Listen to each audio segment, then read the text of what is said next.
جب وہ یروشلم کے نزدیک زیتون کے پہاڑ پر بیت فگے اور بیت الانیا کے پاس آئے تو اس نے اپنے شاگردوں میں سے 2 کو بھیجا اور ان سے کہا، اپنے سامنے کے گاؤں میں جاؤ اور اس میں داخل ہوتے ہی ایک گدھی کا بچہ بندھا ہوا تمہیں ملے گا، جس پر کوئی آدمی اب تک سوار نہیں ہوا، اسے کھول لاؤ۔ اور اگر کوئی تم سے کہے کہ تم یہ کیوں کرتے ہو تو کہنا، خداوند کو اس کی ضرورت ہے، وہ فی الفور اسے یہاں بھیج دے گا۔ پس وہ گئے اور بچے کو دروازے کے نزدیک باہر چوک میں بندھا ہوا پایا اور اسے کھولنے لگے۔ مگر جو لوگ وہاں کھڑے تھے ان میں سے بعض نے ان سے کہا، یہ کیا کرتے ہو؟ گدھی کا بچہ کھولتے ہو؟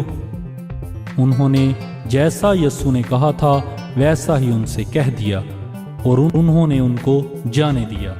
پس وہ گدھی کے بچے کو یسوع کے پاس لائے اور اپنے کپڑے اس پہ ڈال دیے اور وہ اس پر سوار ہو گیا۔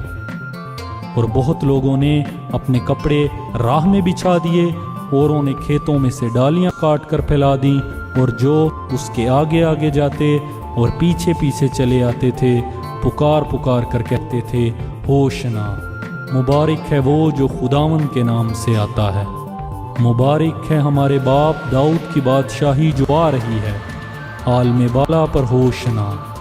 اور وہ یروشلم میں داخل ہو کر ہیکل میں آیا اور چاروں طرف سب چیزوں کو ملاحظہ کر کے ان 12 کے ساتھ بیت الانیا کو گیا، کیونکہ شام ہو گئی تھی۔ دوسرے دن جب وہ بیت الانیا سے نکلے تو اسے بھوک لگی، اور وہ دور اس انجیر کا ایک درخت جس پر پتے تھے دیکھ کر گیا کہ شاید اس میں کچھ پائے، مگر جب اس کے پاس پہنچا تو پتوں کے سوا کچھ نہ پایا، کیونکہ انجیر کا موسم نہ تھا۔ اس نے اس سے کہا، آئندہ کوئی تجھ سے کبھی پھل نہ کھائے۔ اور اس کے شاگردوں نے سنا۔ پھر وہ یروشلم میں آئے اور یسوع ہیکل میں داخل ہو کر ان کو جو ہیکل میں خرید و فروخت کر رہے تھے باہر نکالنے لگا، اور صرافاؤں کے تختوں اور کبوتر فروشوں کی چوکیوں کو الٹا دیا، اور اس نے کسی کو ہیکل میں سے ہو کر کوئی برتن لے جانے نہ دیا، اور اپنی تعلیم میں ان سے کہا کہ کیا یہ نہیں لکھا کہ میرا گھر سب قوموں کے لیے دعا کا گھر کہلائے گا، مگر تم نے اسے ڈاکوؤں کی کھو بنا دیا ہے۔ اور سردار کاہن اور فقیہ یہ سن کر اس کو ہلاک کرنے کا موقع ڈھونڈنے لگے، کیونکہ اس سے ڈرتے تھے، اس لیے کہ سب لوگ اس کی تعلیم سے حیران تھے، اور ہر شام وہ شہر سے باہر جایا کرتا تھا۔ پھر صبح کو جب وہ ادھر سے گزرے تو اس انجیر کے درخت کو جڑ تک سوکھا ہوا دیکھا۔